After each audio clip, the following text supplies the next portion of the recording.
This story right here highlights the problem with surrogacy. I've never taken a hard stance pro or for. I still don't take one, but it definitely highlights the problem with it. The story starts off by telling us that the surrogate already has a restraining order against Cindy, and Cindy is the person that is being interviewed. She's telling her side of the story. Cindy is very upset on Twitter right now because she claims that this is telling a bad faith interpretation of what happened. They are telling the exact story that Cindy told them. Just to highlight this person's state of mind, or maybe the type of person she is, she's not supposed to be talking about this at all. I want to skip to how the pregnancy went before I get into more of the background details, just so you can know how crazy this gets. So everything's going fine. The fetus is implanted. The surrogate is in communication with the potential mother. Everything is going fine. But she does start to have bleeding early on, and she goes to the doctor.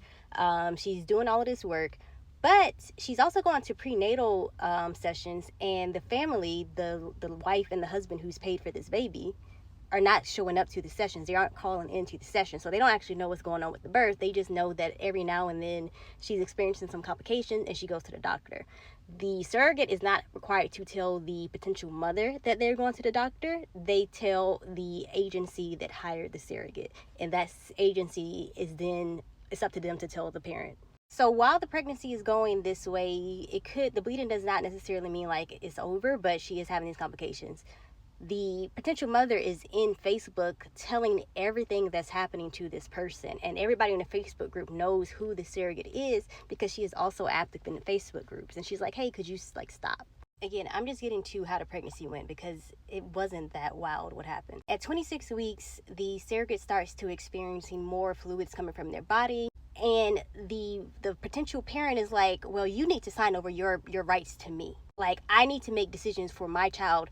She's acting as if this person who is carrying a child is not a person. At 29 weeks, it's confirmed that the water has broken. That is very early. So the surrogate has to go to the hospital, and she stays there. This lady is like, why can't you just go back home? Because she doesn't want to pay for the medical bills. Talking about that later. Now, according to the hospital, the baby is still fine. The fetus is still fine. It's in the 30th percentile. But the potential mother is upset because she thinks because the surrogate is tall, the baby should be bigger. Genetics doesn't work that way. This goes into a whole other thing where tech bros are doing these surrogates. They're forcing these C-sections because they think that if you do a C-section, if you have like a certain type of person who carries the baby will be smarter, and they are trying to achieve some type of superhuman. So that's a whole nother tangent. And of course, the fetus does not make it. The hospital says that they thought the fetus was fine, but the vaginal bleeding wouldn't stop, so they did a C-section, and they think the baby actually died 10 days before this happened. Okay, so that's how the pregnancy went. Unfortunately, that is not abnormal for pregnancies. Most pregnancies actually do not make it to the baby being born, but someone like this does not understand. While this is happening, while this lady is carrying this fetus that isn't even legally hers, the wannabe mother is freaking out over every little thing. So at one point, like halfway through the pregnancy, the surrogate has to change jobs. She notified the company that she was changing jobs, but she did not notify the wannabe mother. The agency told the surrogate that, yeah, your health insurance will cover this, that your new job is fine. The birth parent was not the birth parent, but the wannabe mother is like, oh, I don't think that's fine. And she's talking to all these people on the Facebook group. She's talking to ChatGPT. She's like, this is not going to work. But she can't control where that lady works. So because the health insurance actually doesn't end up covering the health bills, she stops paying the surrogate. And so she puts all the money in escrow, but she stops paying the surrogate because she claims the surrogate breached the contract when she changed jobs without letting her know, because she wanted the right to say the lady couldn't change jobs. On one day, just one day alone, she sent this woman, the wannabe mother, sent the surrogate 50 texts about this health insurance. That same day is when she starts to feel the liquid that is not blood. And she's like, I wonder if the health insurance stressed her out. Maybe you stressed her out. I wanted to tell the actual side of events before we get into what Cindy said happened. She says that this lady must have had a miscarriage because she had sex with a black man that she has no proof even happened. Then she said, oh, it must have happened because she let her son sleep in the bed and the son probably kicked her. All of this is stuff she's made up in her head and or psychic told her. So as you can see, and which is why I told the real story first, is that this lady is clearly not well. She's like, oh, it was the vitamins. You didn't take the vitamins right. You didn't do this. You didn't do that. And it's not just that she's grieving. I get that she's grieving this child that she paid for, but she's trying to put this woman in jail. She's trying to make an example out of her and put this woman in jail for having a miscarriage. The surrogate lives in Virginia, which could make it possible. Now, what's really buried in here is that Cindy has bipolar disorder. She is not in the right state of mind. If you go to her Twitter, if you go through anything she's made available, she is not in the right state of mind. She's actually lost almost $800,000 just trying to sue this woman. No one around her is stopping this from happening. I don't know what her husband is doing in the middle of all this. They say in the article, it's like, oh yeah, he doesn't blame the surrogate, but he's just letting Cindy get it out. So she's spending up all your money and you're just like, oh, this is fine. She goes so far to launch a new venture fund for this. I'm actually kind of confused about what this is, but she launches a new venture fund and she uses ChatGPT to write an endorsement from Leon, who is the fetus that did not make it.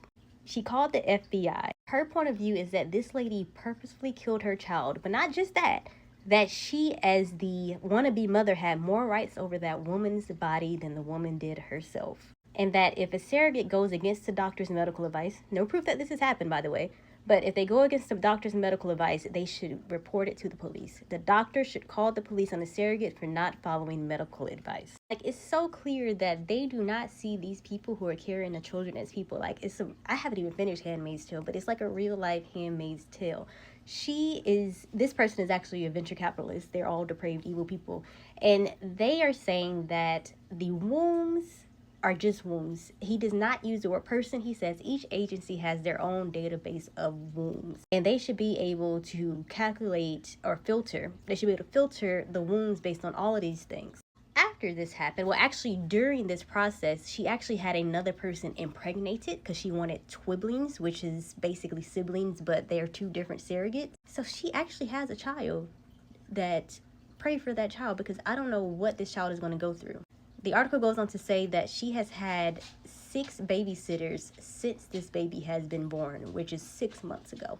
And she is still saying that the surrogate mother was the problem in this situation. Now, I told the story out of order because there's so many different pieces. One, there's a tech bro venture capitalist aspect where we are seeing just how increasingly, they just don't see us as people. They don't see us as human beings. And they will treat us as cattle. We are our labor and nothing more. Then there's the whole weaponization of the new anti-abortion laws. This is absolutely going to take off outside of the tech bro community because so many people want babies and they're going to use this type of thing to harass and possibly imprison mothers, the surrogate mothers, just for having a miscarriage. They can't stick with, they don't want to just stick with the breach of contract if there was one. I don't even think there was one, but they want these women to rot in prison for having miscarriages. Then there's the aspect that this woman is clearly mentally unwell and every single person around her is just letting it happen. Her psychiatrist is married to her lawyer, her first lawyer, because she couldn't afford to pay them. She owes them $200,000. Her psychiatrist that said that she was good to be a wannabe mom. Her husband, who is, I think, 10 years younger than her, is also just like, I don't blame the mother, but, gotta let her do what she need to do. Is he also not worried that he's losing all his money? Everybody else who is floating around this sphere of influence of this person seems to just think it's fine. The venture capitalist community and the tech community has actually been supporting her. So if you go to her tag, you can actually see how much she's been doing this. And they're like, Cindy, you were so brave. You're so brave for doing this. And again, it just highlights how depraved they are as people. But this tweet really stands out to me because he's like, so where surrogacy is a necessary step, it's not. You are not owed a child. You are not owed someone's body to use for a child. That is something that you want. You could adopt, which also has its own problems, which also, because people think they deserve children, adoption has become basically human trafficking. But you do not need a child. You do not require to have a child. You do not deserve a child. It is not a necessary thing to have a child. A child is not a present. It's not a gift. It is a living human person that has to come from another living human person. I actually wanted to show a tweet where she basically says the life of the mother doesn't matter because I am the mother of the fetus. But anyways, this was probably the longest TikTok I've made. I was just so blown away by this story. There's just so many ethical implications for everything, and I just don't think we really sit and think about them. So 3 points of this story were just completely unethical to me, and now a woman is suffering for it. A woman who went through a C-section, they literally had to rip this thing out of her body, and now she's going through litigation afterwards and ongoing harassment.